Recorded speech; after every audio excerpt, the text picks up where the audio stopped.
Okay, part 2 to Batman and Robin. Shout out to OcpCommunications for this video. It just caught my head going, and I'm actually watching your video. I'm not even done. This is what happens when you hear a YouTuber and it just gets your head just going in your gears, and you're like, you know what, I want to talk about this. I want to talk about some stuff. That's one of the reasons why I made a YouTube video to begin. YouTube channel to begin with, because of stuff like this. Before I even made a YouTube channel, I've always wanted to do response videos to for people, or just get my thoughts out there from another perspective, from a person that's talking about it, if I agree or disagree or something like that. So moving on, Batman and Robin.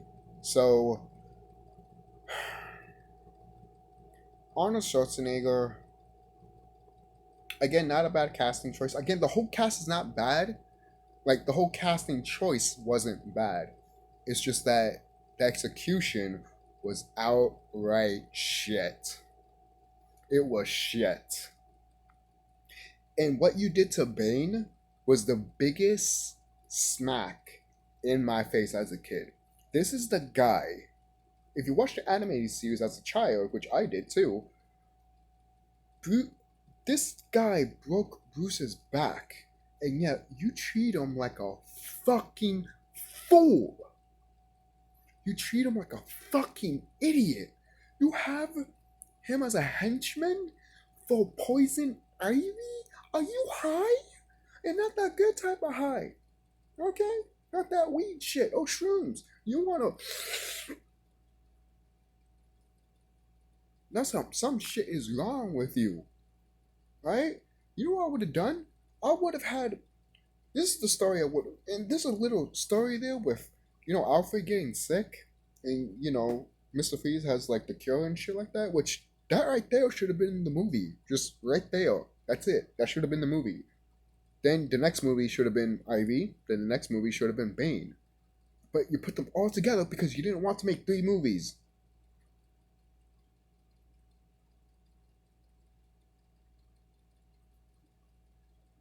But I did hear the next Batman movie that Schumacher was actually going to make was going to have Scarecrow, instead of this one.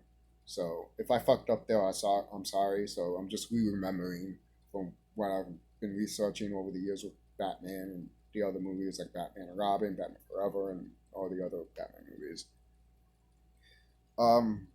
Except for the animated ones, which I probably should. But moving on. This is just terrible. And Ivy's origins is not bad per se. I just wish it could be a little bit better executed, in my opinion. Because the thing is, you have Bane and Ivy, right?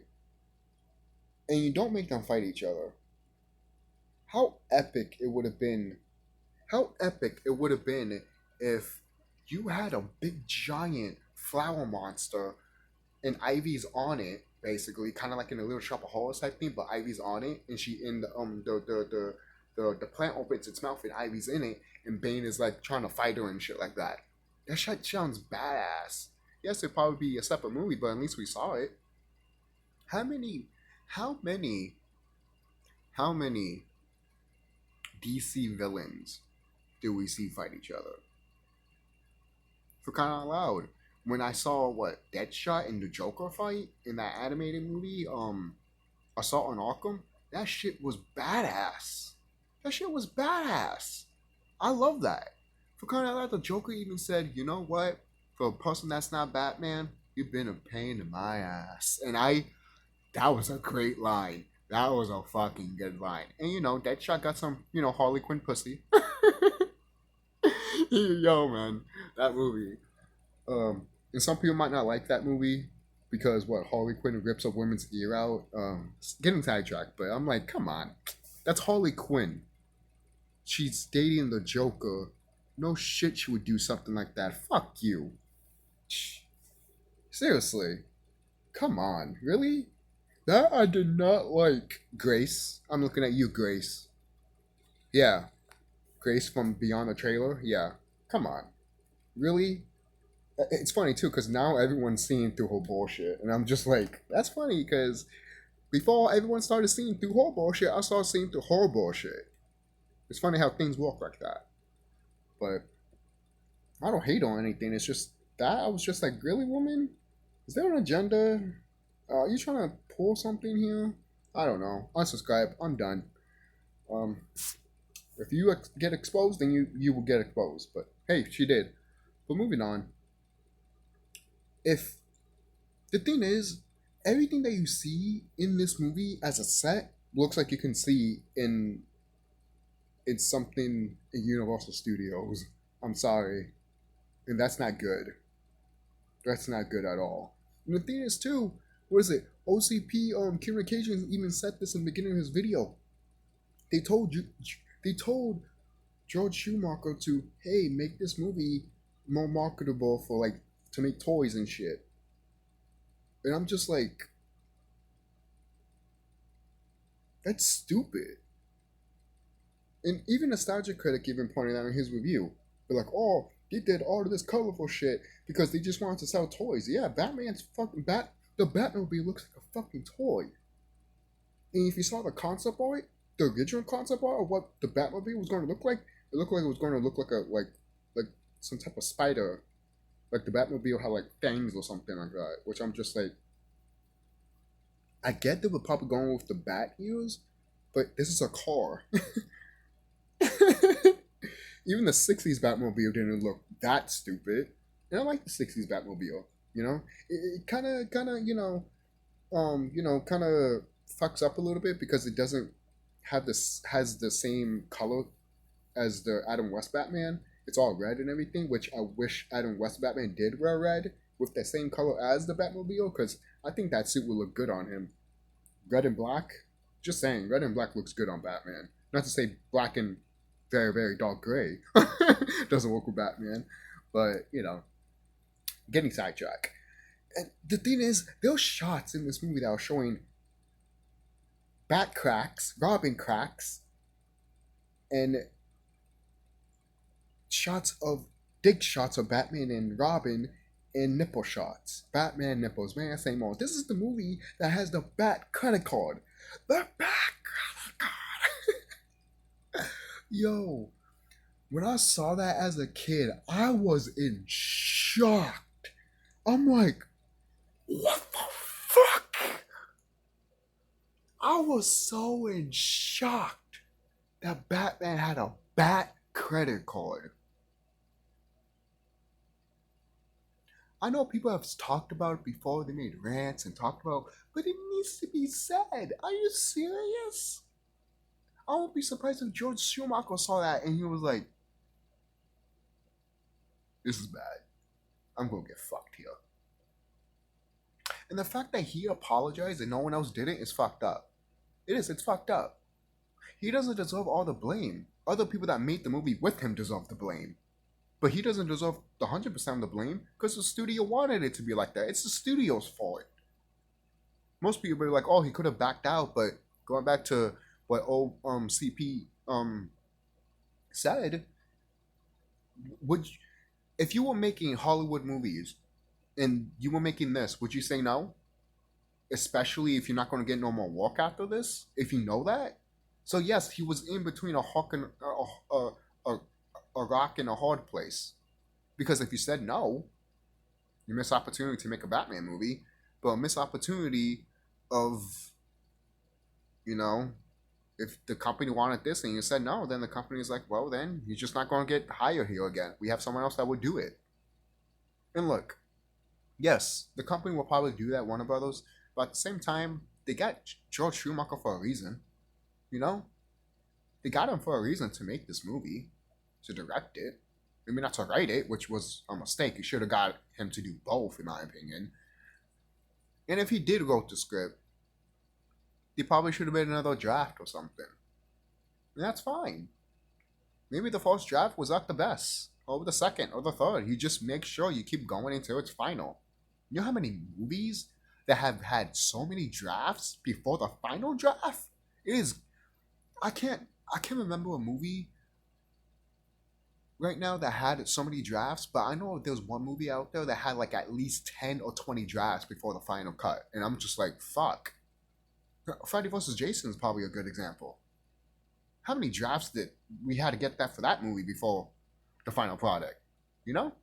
Even the guy that made King of the Hill, Beavis and Butthead, made a fucking script. I want to see that one. I want to see that script. Because I guarantee you he'd probably make it good. You know? I want to see that one. They should have got his script. But that's just me. But moving on. I feel like this movie was a missed opportunity for all the actors around. Great opportunity to be in a Batman movie, but missed opportunity to be one of the greatest Batman movies. Because you had good characters. You had Robin, you had Poison Ivy, you had Mr. Freeze, and Bane. What more can you ask for? And you had, obviously, Batgirl. And the reason I don't mention Batgirl a lot is because to me, she barely doesn't do anything. She's barely in the movie. And look, I like the actress that does play, Catwoman. Batgirl. Because the first movie I watched her in was in Clueless. And I love Clueless. I actually do like that movie. Most people might be like, really? A chick movie? Look, there's some chick movies that I watched when I was a kid that I enjoyed. I grew up with sisters. I had two sisters. No shit, I'm going to watch girly movies like High School Musical or something. In the first, one High School Musical movie was fine. Two was, I can understand why people love two, High School Musical 2. But moving on with that. I just wish these actors could have been in a better movie. You know? And the fact that, even the actor that played as Bane, I don't know who did, but I feel sorry for him the most because he was playing a stupid brute. And he could have had a great opportunity to show what Bane really was, a badass that didn't give a fuck. If I was remaking this movie, I would have had Bane try to kill Ivy. Like have Bane and Ivy fight each other while Batman is trying to find a cure, then he goes to Mr. Freeze.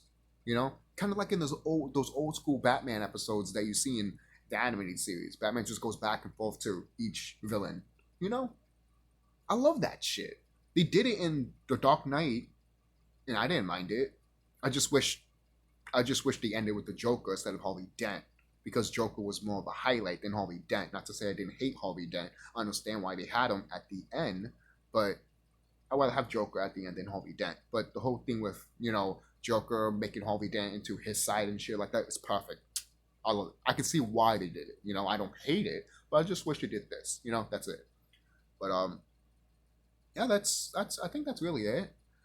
I wish this movie was better. It's not. Do I recommend it? Hey, if you want to watch all the Batman movies, go ahead, watch it. You might like it. There's people that actually do like this movie. Again, going to part one, my sister liked this movie, and I didn't hate her for it. I'm just like, I like Batman Forever more, and not to say she doesn't like the Tim Burton versions. She loves those versions. She loves them. She loves those versions way better than the other ones, even though the Schumacher versions are part of the Batman timeline. But still, the Tim Burton style and Michael Keaton and Catwoman and the Penguin and everything like that. She just loved all of that shit, and that was good too. That shit was awesome in those movies if you watch it back to back. And Batman Forever too. See, it should have been Batman Returns, Batman Forever. Boom, perfect trilogy right there. But nope, they made another one. They should have stopped, but they didn't, which is fine. But hey, what are you gonna do? Don't forget to like, comment, subscribe, guys. Tell me what you guys think about this movie, and don't blame Schumacher. You can probably make fun of it a little bit, but at the end of the day, it's not his fault. It's not. It's not. It really isn't.